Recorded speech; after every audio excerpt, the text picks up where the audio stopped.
తీస్తా, నాలో ఉన్న క్రియేటివిటీ మొత్తం బయటికి తీస్తా, నా తడాకా చూపిస్తా. స్టార్ట్ చేద్దాం. It's laughing time.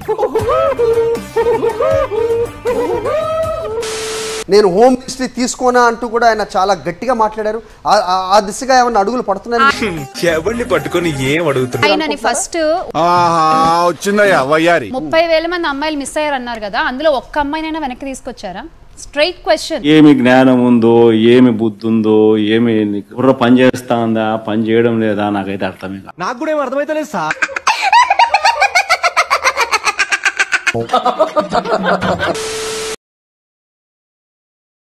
Honourable deputy CM గారికి మొగుళ్ళకి అన్నా లెటర్, మగాళ్ళకి దన్నా లెటర్.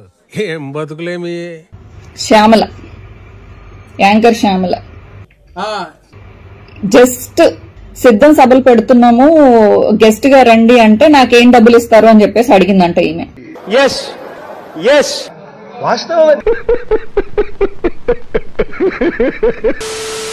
ఈమె గురించి కూడా కొన్ని ఆరోపణలు ఉన్నాయి. షికాగో సెక్స్ రాకెట్ లో ఏవో అప్పట్లో ఏం మాట్లాడుతున్నావురా, నరాలు కట్ అయిపోయింది, మీడియాలో వార్తలు వినిపించినాయి.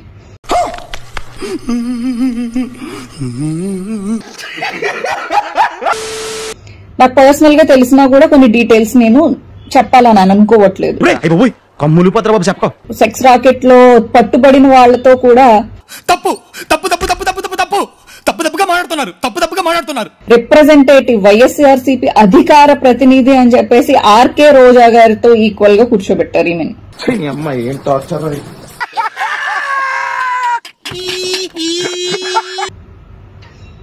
నన్ను కార్నర్ చేసినట్టు కాదా? మీ కష్టం పగవాడికి కూడా రాకూడదు గురుగారు.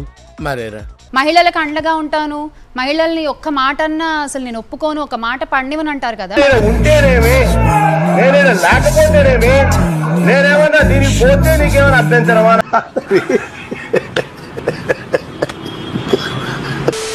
జగనన్న చాలా సంస్కారవంతంగా మా పార్టీ నాయకుల్ని నడిపిస్తూ ఉన్న పరిస్థితి. ఇది గుర్తుపెట్టుకో, తర్వాత మాట్లాడుకుందాం. 25 అట్లా మరి నేను ఒక మహిళనే, మరి నా మీద ఇంత జరుగుతున్నప్పుడు అన్నయ్య పవన్ కళ్యాణ్ గారు ఎక్కడికి వెళ్ళిపోయారు మీరు? నేను ఎక్కడున్నా నా అనుకున్న వాళ్ళు ఇక్కడ ఉంటారు. ఒకడు మంచి కోరి మా వైపు అడుగేస్తే 10 అడుగులు ముందుకేస్తాం, చెడు కోరి అడుగేస్తే 100 అడుగులు ఎదురొస్తాం.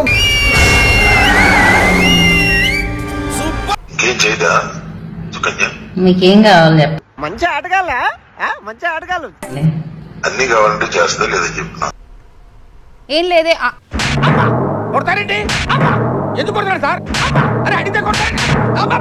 అప్పుడు లేవని నోరు లేస్తుందే. అర్థమైందా? క్వశ్చన్ అయితే ఆన్సర్ ఎలా ఉంటది, అంచేత అన్ని మూసుకుని చెప్పింది చేయి.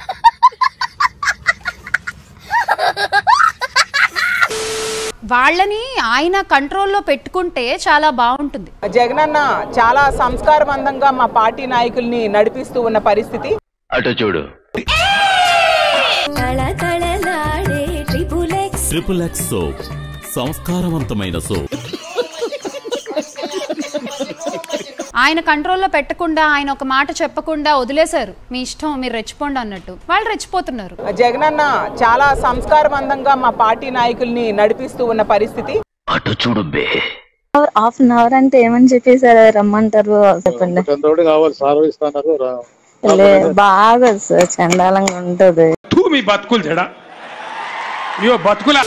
నాకు తెలిసి ప్రపంచంలో బ్రతుకులు బతుకుతుంది ఎవరైనా ఉందంటే అది వైసీపీ నాయకులని, కార్యకర్తలు అనేది నాకు కంట్రోల్ ఎవరు చాలు. వాడి పాపాను వాడే పో, వాడు చేసిన పాపాలకి నేను పోయేటట్టున్నాను సార్. నిజమే. ఎందుకంటే వాళ్ళు చూడండి, జగన్మోహన్ రెడ్డి గారి దగ్గర నుంచి కిందనున్న పేటిఎం బ్యాచ్ వరకు నేను మరీ అంత ఎదవలా కనపడుతున్నానా? ఓ మాదిరిగా కూడా కనపడలేదా? వాళ్ళని కార్యకర్తలు అనడం కూడా అసలు తప్పే అనుకుంటున్నాను. ఆ పేటిఎం బ్యాచ్ వరకు కూడా చెప్పేవన్నీ అబద్ధాలు, చేసేవన్నీ మోసాలు, పన్నేవన్నీ కుట్రలు. కరెక్ట్, ఇది కరెక్ట్ గా చెప్పేవయ్యా. వాళ్ళు తిట్టడం ఎందుకు, నేను తిట్టించుకోవడం ఎందుకన్నా? నీ టార్గెట్ రీచ్ అవడం కోసం. టార్గెట్ ఏంటన్నా? 2029లో నువ్వు మినిస్టర్ అవ్వా.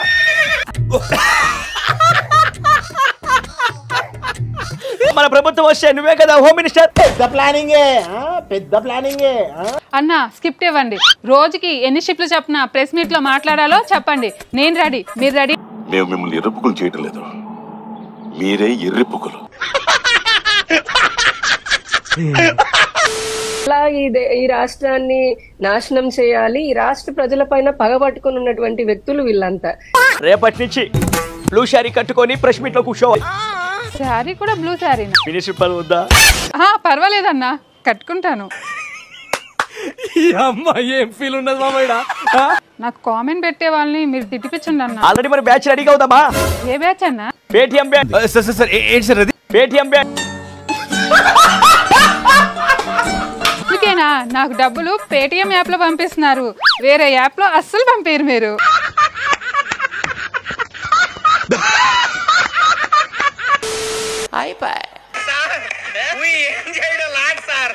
ఈ కార్యక్రమం ఇంతటితో సమాప్తం. రేపు ఇదే అలవాసులపై మళ్ళీ కలుసుకుందాం. అంతవరకు సెలవా మరి. నా ఛానల్ పేరు గుర్తుందిగా? Please like, share, subscribe.